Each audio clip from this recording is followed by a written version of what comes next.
esta ocasión, para hablar del tema, por parte del Partido Cambio Democrático, nos acompaña Boris Núñez. Boris es conocedor en materia.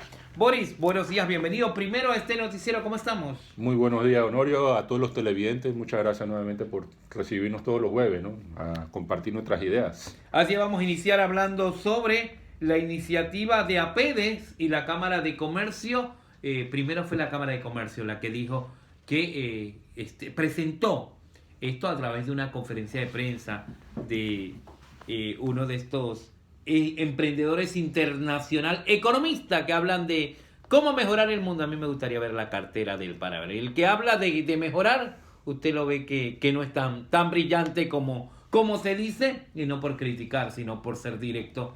Venir a un país como Panamá, un país más pequeño, a decir que podemos vivir como los Estados Unidos es irrisorio. Vamos a entrar en materia. Punto de vista ante este tema. Exactamente.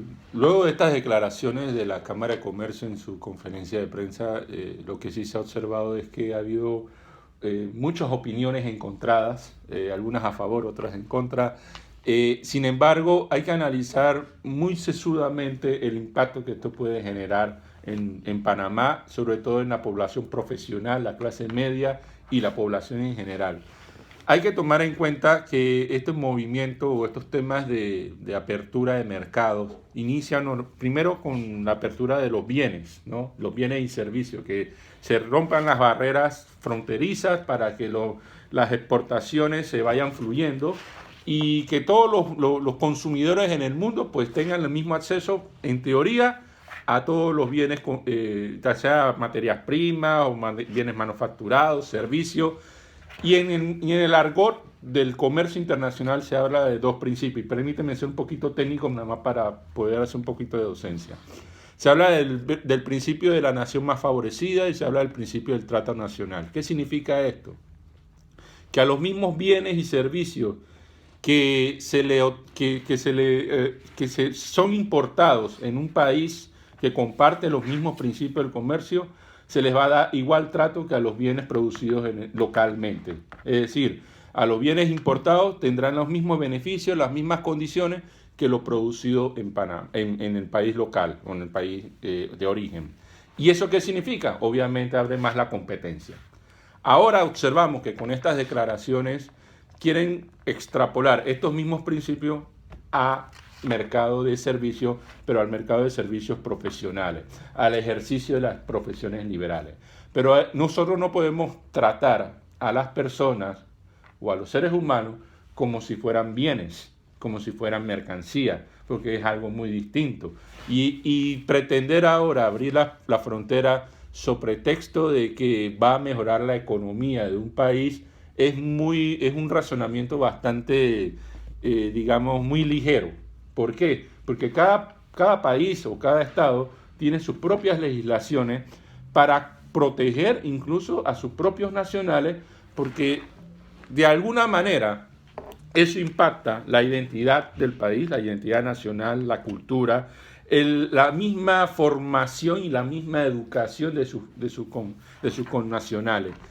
Y justificar o tratar de esbozar la idea de que esos extranjeros que van a venir al país van a entrenar a los nacionales, eso es muy improvisado decirlo, porque para tú entrenar a una persona tienes que someterlo a un proceso de formación. No es verdad que en el mismo puesto de trabajo te van a decir cómo hay que hacer las cosas. Tú tienes que ir a un centro de capacitación, tienes que ir a una universidad, tienes que ir a un colegio.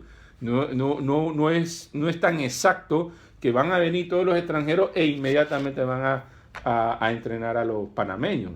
Si fuese así, ¿cuántos panameños se han entrenado en la Ciudad del Saber? ¿Cuántos panameños se han entrenado en la zona libre de Colón, que también traen muchos extranjeros supuestamente a entrenar o a formar?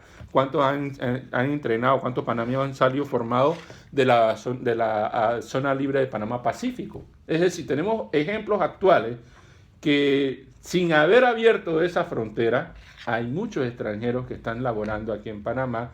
¿Y cuál es el beneficio, ¿no? O cuál es la contraprestación que recibe el nacional con respecto a esa apertura que aún no se ha abierto, no se han derogado las leyes. Hay dos formas. Una es que dice abrir el mercado para pagarle un salario menor a los extranjeros que lo que cobran los panameños. Y el otro es que actualmente cuando contratas a un extranjero y que sea profesional le pagas más que al panameño. Bueno, es que ese puede ser el resultado de una política migratoria improvisada, porque no se toman los correctivos, los controles suficientes o necesarios. Antes de pretender, y es mi criterio y mi razonamiento, antes de pretender traer mano de obra calificada, no sabemos, o especializada, preocupémonos primero por entrenar a nuestros nacionales primero. Preparar, mejorar nuestras escuelas, que tanto estamos sufriendo de que hay un sistema educativo deficiente. Bueno, concentremos nuestros esfuerzos a mejorar las escuelas. Yo quisiera también escuchar un planteamiento mucho más congruente de parte del gremio empresarial, tanto de la Cámara como de APD, en el mismo sentido.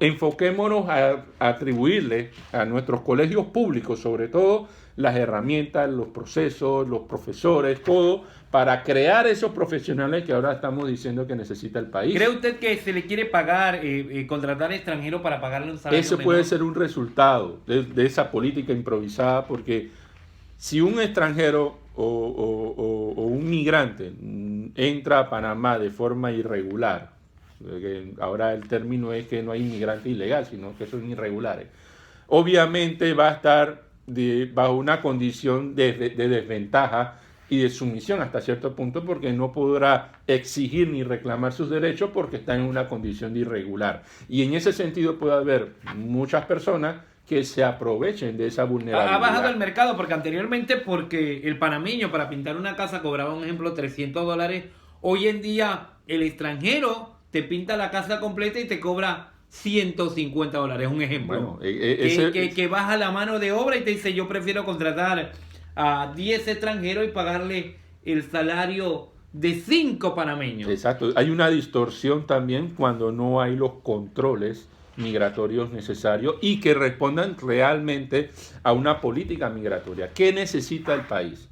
El país, Panamá, necesita si es necesario traer extranjeros que puedan aportar profesionalmente, necesitamos personas que son científicos, que realmente entrenen o realmente contribuyan al país. Necesitamos personas que, por ejemplo, sean destacados en alguna ciencia que Panamá no provea, y es ahí, pero bajo unos controles y bajo una apertura que responda a una política, no hacerlo abiertamente por un simple razonamiento de la discriminación, que ahora estoy entendiendo que se quiere esbozar, es que estamos discriminando a los extranjeros. Tener universidades que realmente preparen a los panameños de campo internacional, no como se hace hoy en día, se hace todo al estilo computadora, tecnología, te dicen estudie tal cosa y no estamos preparando a los estudiantes, no se nos está preparando como debe ser. Mira, para poder hacer una docencia o una formación,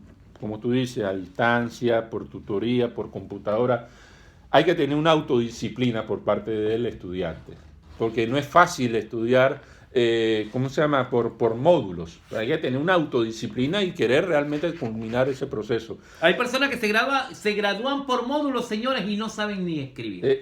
Necesitan desarrollar esa autodisciplina. Entonces, poner en riesgo la formación del capital y el talento humano panameño es una política que el Estado debe asumir hoy. Yo siento que al empresario nada más le interesa el dinero, porque al final, cuando usted ve esto que es por módulos y educación a distancia, señores, yo siento que usted aprende en la aula de clase. A mí nadie me lo cambia ni me lo va a cambiar. Exacto. Si usted sentado ahí, el profesor o la maestra le dice a usted que esto es así, usted va a aprender. Por ejemplo, es como su casa. Exacto. Por ejemplo, nosotros necesitamos mejores profesores de filosofía, mejores profesores de sociología, de las ciencias humanistas, que casi ya se están escaseando los profesionales que se dediquen a las humanidades.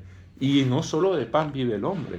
No solo del crecimiento económico se necesita desarrollar un país también necesita arte, necesita música, necesita cultura, necesita más escritores. O sea, es la parte espiritual que también lo aportan profesionales que hoy en día la Universidad de Panamá necesita muchos más recursos para poder proveer eso que es invisible a los ojos, ¿no? Lo esencial es invisible a los ojos y no solamente lo económico, tenemos que estar pendientes de eso. Es necesario, obviamente, todos queremos poder prosperar económicamente, pero también es importante no perder de vista el sentido humanista de la economía, el sentido humanista de la ciencia. Entonces, si vamos a traer extranjeros para mejorar quizás el mercado, pero mejoremos el mercado del desarrollo de profesiones humanistas que tanto se necesita en este país. En ese sentido,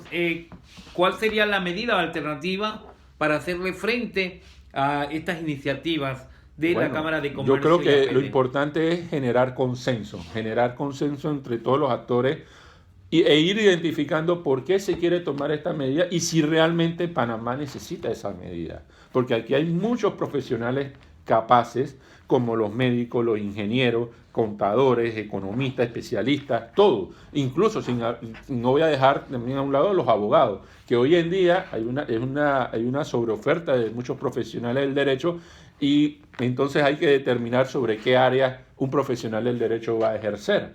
Es decir, no porque sea restrictivo a un nacional vamos a impedir la competencia, sino que también hay que no perder de vista que un nacional, un panameño, tiene los primeros derechos humanos, antes que un extranjero. Y no es por descalificar, porque somos nacionales. Y hay un ejemplo. Acabo de ver en el día de ayer un anuncio que hizo una agencia espacial famosa en Estados Unidos, la NASA, haciendo una convocatoria para formar nuevos astronautas. ¿Y sabes cuál es el primer requisito que han pedido? Ser estadounidense. No han dicho ser un especialista en cualquier área, no importa la nacionalidad. Están solicitando ser estadounidense. Entonces hay condiciones que se necesita la nacionalidad para ejercer. Estamos perdiendo nuestra nacionalidad ya con la apertura de mercado y con los crisoles de raza que se hicieron en los gobiernos anteriores y también en lo que está pasando en el país. Usted no sabe a veces yo me pregunto si yo soy panameño o venezolano. No, usted es panameño. Tengo acento venezolano. Vamos a despedir la entrevista. Muchas gracias. Hemos presentado